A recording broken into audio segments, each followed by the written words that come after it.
പ്രഭാഷകൻ അധ്യായം 37. ഞാനും നിന്റെ സ്നേഹിതനാണെന്നെല്ലാവരും പറയും, എന്നാൽ ചിലർ നാമമാത്ര സുഹൃത്തുക്കളാണ്. സ്നേഹിതൻ ശത്രുവായി മാറുന്നത് മരണതുല്യമായ ദുഃഖമല്ലേ? ദുഷിച്ച ഭാവനയെ, ലോകത്തെ വഞ്ചന കൊണ്ട് നിറയ്ക്കാൻ നീ എന്തിനുണ്ടായി? ചില സ്നേഹിതന്മാർ കൂട്ടുകാരൻ്റെ സന്തോഷത്തിൽ ആനന്ദിക്കുന്നു, എന്നാൽ ആപത്ത് വരുമ്പോൾ അവനെതിരായി തിരിയും. ചിലർ സ്നേഹിതരായി സഹായിക്കുന്നത് ഉദരപൂരണത്തിന് വേണ്ടിയാണ്, എങ്കിലും യുദ്ധം വരുമ്പോൾ അവർ അവനു വേണ്ടി പരിചയമായി നിൽക്കും. സ്നേഹിതനെ മറക്കരുത്, നിന്റെ ഐശ്വര്യകാലത്ത് അവനെ അവഗണിക്കരുത്. എല്ലാ ഉപദേശകരും മാർഗനിർദ്ദേശം നൽകുന്നു, എന്നാൽ ചിലരുടെ ഉപദേശം സ്വാർത്ഥപരമാണ്. ഉപദേശകനെ സൂക്ഷിച്ചുകൊള്ളുക, ആദ്യം അവൻ്റെ ലക്ഷ്യം ഗ്രഹിക്കണം. അവൻ നിന്നെ ചതിച്ചെന്ന് വരാം, സ്വാർത്ഥ ലാഭമായിരിക്കാം അവൻ്റെ ഉന്നം. നിന്റെ മാർഗം സുരക്ഷിതമാണ് എന്ന് പറഞ്ഞിട്ട് നിനക്കെന്ത് സംഭവിക്കുന്നു എന്ന് കാണാൻ അവൻ മാറി നിൽക്കും. നിന്നെ സംശയിക്കുന്നവനോട് ഉപദേശം ചോദിക്കരുത്, അസൂയാലുവിനോട് നിന്റെ ലക്ഷ്യം വെളിപ്പെടുത്തരുത്. സ്ത്രീയോട് അവളുടെ പ്രതിദ്വന്ദിയെപ്പറ്റിയോ, ഭീരുവിനോട് യുദ്ധത്തെപ്പറ്റിയോ, വ്യാപാരിയോട് വിലയെപ്പറ്റിയോ, വാങ്ങുന്നവനോട് വിൽപ്പനയെപ്പറ്റിയോ, വിദ്വേഷിയോട് നന്ദിയെപ്പറ്റിയോ, ക്രൂരനോട് കരുണയെപ്പറ്റിയോ, അലസനോട് അധ്വാനത്തെപ്പറ്റിയോ, ഒരു വർഷത്തേക്ക് കൂലിക്കെടുക്കുന്നവനോട് ജോലി പൂർത്തിയാക്കുന്നതിനെപ്പറ്റിയോ, മടിയനായ ദാസനോട് വലിയ ഉദ്യമത്തെപ്പറ്റിയോ ആലോചന നടത്തരുത്. ഇത്തരക്കാരോട് ഉപദേശം തേടരുത്. ദൈവഭക്തനും കൽപ്പനകൾ പാലിക്കുന്നവനെന്ന് ഉറപ്പുള്ളവനും നിന്റെ സ്വഭാവത്തിന് ഇണങ്ങുന്നവനും നിന്റെ പരാജയത്തിൽ സഹതപിക്കുന്നവനുമായ ഒരുവനോട് എപ്പോഴും ഒട്ടി നിൽക്കുക. നിന്റെ ഹൃദയത്തിൻ്റെ ഉപദേശം സ്വീകരിക്കുക, അതിനേക്കാൾ വിശ്വാസ്യമായി എന്തുണ്ട്? ഗോപുരത്തിന് മുകളിലിരുന്ന് നിരീക്ഷിക്കുന്ന 7 പേരേക്കാൾ സ്വന്തം ഹൃദയമാണ് കൂടുതൽ വിവരങ്ങൾ നൽകുന്നത്. എല്ലാറ്റിലുമുപരി സത്യമാർഗത്തിൽ നിന്നെ നയിക്കുന്നതിന് അത്യുന്നതനോട് പ്രാർത്ഥിക്കുക. ചിന്തയാണ് എല്ലാ പ്രവൃത്തിയുടെയും ആരംഭം, എല്ലാ ഉദ്യമവും ആലോചനയുടെ തുടർച്ചയാണ്.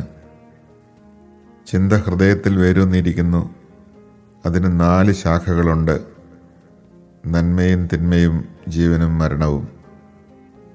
നാവാണ് ഇവയുടെ നിയന്താവ്. മറ്റുള്ളവരെ ഉപദേശിക്കുന്ന സമർത്ഥന്മാരുണ്ട്, സ്വന്തം കാര്യത്തിൽ അവർ ബുദ്ധിശൂന്യരായി പെരുമാറുന്നു. വാചാലതയുള്ളവനും ശത്രുക്കളെ സമ്പാദിക്കാം, പട്ടിണിയാണ് അവൻ്റെ അനുഭവം. ഒന്നിലും ജ്ഞാനമില്ലാത്തതുകൊണ്ട് കർത്താവ് അവനെ അനുഗ്രഹിച്ചില്ല. തൻ കാര്യത്തിൽ ജ്ഞാനിയായവൻ്റെ ജ്ഞാനം അവൻ്റെ വാക്കുകളിൽ ഒതുങ്ങും. ജ്ഞാനി സ്വന്തം ജനത്തെ ഉപദേശിക്കും, അവൻ്റെ വിവേകത്തിൻ്റെ ഫലം വിശ്വസനീയമാണ്. ജ്ഞാനിയുടെ മേൽ സ്തുതി കുന്നുകൂടും, കാണുന്നവരെല്ലാം അവനെ ഭാഗ്യവാനെന്ന് വിളിക്കും. മനുഷ്യൻ്റെ ദിനങ്ങൾ പരിമിതമാണ്, ഇസ്രായേലിൻ്റെ ദിനങ്ങൾ സംഖ്യാതീതവും. ജ്ഞാനി സ്വജനമധ്യേ ആദരം നേടും, അവൻ്റെ നാമം അനശ്വരമാകും. മകനെ, ജീവിച്ചിരിക്കുമ്പോൾ ആത്മശോധന നടത്തുക, ഹാനികരമായത് ചെയ്യരുത്. എല്ലാവർക്കും എല്ലാം നന്നല്ല, എല്ലാവരും എല്ലാം ആസ്വദിക്കുന്നുമില്ല. ആഡംബരത്തിൽ അതിരുകവിഞ്ഞ അഭിനിവേശം അരുത്, ഭക്ഷണത്തിൽ ആർത്തി കാണിക്കരുത്.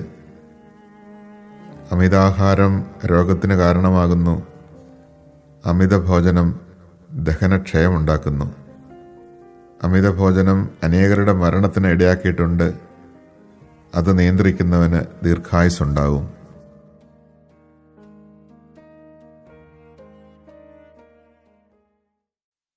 Chapter 37. Every friend declares his friendship, but there are friends who are friends in name only. Is it not a sorrow unto death when your bosom companion becomes your enemy? Alas, my companion, why were you created to blanket the earth with deceit? A false friend will share your joys, but in time of trouble he stands afar off.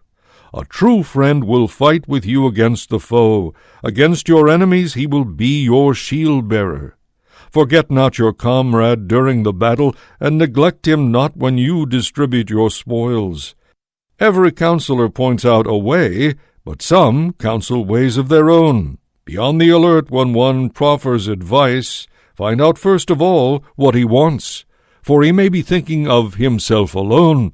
Why should the profit fall to him? He may tell you how good your way will be, and then stand by to watch your misfortune. Seek no advice from one who regards you with hostility. From those who envy you, keep your intentions hidden. Speak not to a woman about her rival, nor to a coward about war, to a merchant about business, to a buyer about value, to a miser about generosity, to a cruel man about mercy, to a lazy man about work, to a seasonal laborer about the harvest, to an idle slave about a great task. Pay no attention to any advice they give. Instead, associate with a religious man, who you are sure keeps the commandments, who is like-minded with yourself and will feel for you if you fall. Then, too, heed your own heart's counsel, for what have you that you can depend on more? A man's conscience can tell him his situation better than 7 watchmen in a lofty tower. Most important of all, pray to God to set your feet in the path of truth. A word is the source of every deed, a thought of every act. The root of all conduct is the mind. 4 branches it shoots forth: good and evil, death and life. Their absolute mistress is the tongue. A man may be wise and benefit many, yet be of no use to himself. Though a man may be wise, if his words are rejected, he will be deprived of all enjoyment. When a man is wise to his own advantage, the fruits of his knowledge are seen in his own person. When a man is wise to his people's advantage, the fruits of his knowledge are enduring. Limited are the days of one man's life, but the life of Israel is days without number. One wise for himself has full enjoyment, and all who see him praise him. One wise for his people wins a heritage of glory, and his name endures forever. My son, while you are well, govern your appetite, so that you allow it not what is bad for you. For not every food is good for everyone, nor is everything suited to every taste. Be not drawn after every enjoyment, neither become a glutton for choice foods, for sickness comes with overeating, and gluttony brings on biliousness. Through lack of self-control many have died, but the abstemious man prolongs his life.